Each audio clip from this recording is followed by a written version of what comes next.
झारखंड की राजधानी रांची इन दिनों सिर्फ राजनीतिक गतिविधियों का नहीं बल्कि युवाओं के गुस्से का भी केंद्र बनी हुई है। झारखंड लोक सेवा आयोग यानी कि जेपीएससी, झारखंड कर्मचारी चयन आयोग और अन्य सरकारी भर्ती परीक्षाओं में कथित धांधली, पेपर लीक और भ्रष्टाचार के आरोपों को लेकर हजारों छात्र पिछले 14 दिनों से लगातार आंदोलन कर रहे हैं। रांची के जयपाल सिंह मुंडा स्टेडियम, जिसे झारखंड का जंतर मंतर भी कहा जाता है, उधर छात्र दिन रात धरने पर बैठे हैं और अब इस आंदोलन में राजनीतिक रंग भी सामने आया है। कांग्रेस नेता राहुल गांधी ने आंदोलनकारी छात्रों से फोन पर बातचीत कर उनकी मांगों का समर्थन करने का भरोसा दिया है, जबकि भाजपा और एनडीए ने राज्य सरकार पर युवाओं की आवाज दबाने और भर्ती प्रक्रिया को भ्रष्टाचार का अड्डा बनाने का आरोप लगाया है। दूसरी तरफ झारखंड सरकार का कहना है कि पूरे मामले की जांच जारी है। अब तक 19 लोगों को गिरफ्तार किया जा चुका है। सरकार का दावा है कि दोषियों के खिलाफ कार्रवाई की जा रही है, लेकिन आंदोलनकारी छात्रों का कहना है कि सिर्फ गिरफ्तारी से काम नहीं चलेगा, बल्कि पूरी भर्ती प्रक्रिया की निष्पक्ष जांच और व्यापक सुधार जरूरी है। इस आंदोलन की शुरुआत 5 जुलाई 2026 को हुई थी। इससे 3 दिन पहले यानी कि 2 जुलाई को झारखंड लोक सेवा आयोग जेपीएससी ने 14वीं सिविल सेवा प्रारंभिक परीक्षा का परिणाम घोषित किया था। रिजल्ट जारी होते ही बड़ी संख्या में अभ्यर्थियों ने परीक्षा प्रक्रिया पर गंभीर सवाल उठाने शुरू कर दिए और देखते ही देखते विरोध प्रदर्शन रांची के जयपाल सिंह मुंडा स्टेडियम तक पहुंच गया। अब यह आंदोलन लगातार 2 हफ्ते से ज्यादा समय से जारी है। आंदोलनकारी छात्रों का कहना है कि पूरी परीक्षा प्रक्रिया पारदर्शी नहीं थी और कई स्तरों पर गंभीर अनियमितताएं हुई हैं। पहला आरोप कट ऑफ और मेरिट लिस्ट को लेकर है।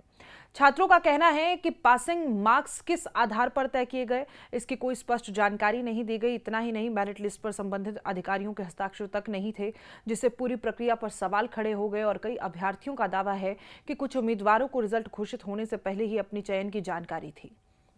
दूसरा बड़ा आरोप ओएमआर शीट में कथित छेड़छाड़ का है और प्रदर्शनकारी छात्रों का कहना है कि परीक्षा के बाद उत्तर पुस्तिकाओं यानी कि ओएमआर शीट में बदलाव किया गया और कुछ उम्मीदवारों को अनुचित लाभ पहुंचाया गया।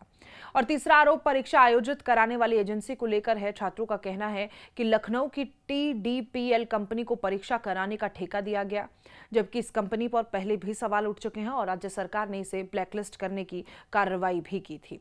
इसके बावजूद उसी कंपनी को परीक्षा कराने की जिम्मेदारी सौंपना पूरी प्रक्रिया को संदेह के घेरे में लाता है।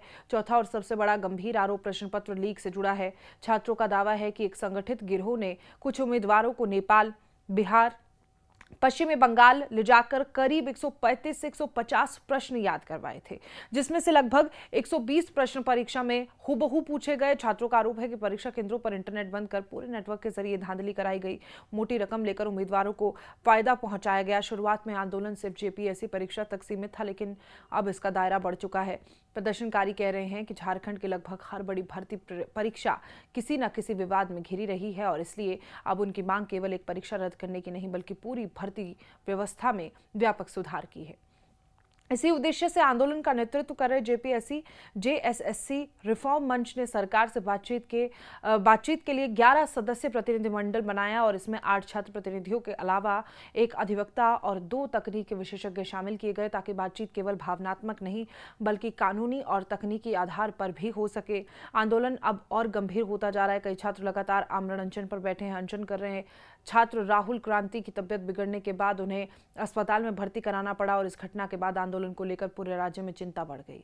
सरकार पर समाधान निकालने का दबाव तेज हो गया। इसी बीच कांग्रेस सांसद राहुल गांधी ने आंदोलनकारी छात्रों के प्रतिनिधियों से फोन पर बात की। उन्होंने छात्रों की बात सुनी और भरोसा दिलाया कि उनकी आवाज को उचित मंच पर उठाया जाएगा। और सबसे दिलचस्प बात देखिए ये है कि झारखंड में कांग्रेस खुद सत्तारूढ़ गठबंधन का हिस्सा है, इसलिए राहुल गांधी के इस कदम को राजनीतिक रूप से भी बेहद महत्वपूर्ण माना जा रहा है। और दूसरी ओर भाजपा और एनडीए नेताओं ने सरकार पर हमला तेज कर दिया है। उनका आरोप है कि झारखंड में युवाओं का भविष्य लगातार भर्ती घोटालों की भेंट चढ़ रहा है और सरकार भ्रष्टाचार रोकने में पूरी तरह विफल नजर आ रही है। राज्य सरकार का कहना है कि प्रश्न पत्र लीक और भर्ती अनियमितताओं की जांच कई एजेंसियां कर रही है और ऐसे में सरकार के अनुसार अब तक 19 लोगों को गिरफ्तार किया जा चुका है। वहीं जेपीएससी पेपर लीक मामले में 11 गिरफ्तारियां पहले ही हो चुकी थी। इस पूरे विवाद के बीच जेपीएससी के तत्कालीन अध्यक्ष एल खियांगते ने भी अपने पद से इस्तीफा दे दिया और जिससे ये विवाद और गहरा गया। झारखंड में आंदोलन अब सिर्फ एक परीक्षा का मुद्दा नहीं रह गया है। ये युवाओं के भरोसे सरकारी भर्ती व्यवस्था की पारदर्शिता और प्रशासनिक जवाबदेही की परीक्षा बन चुका है।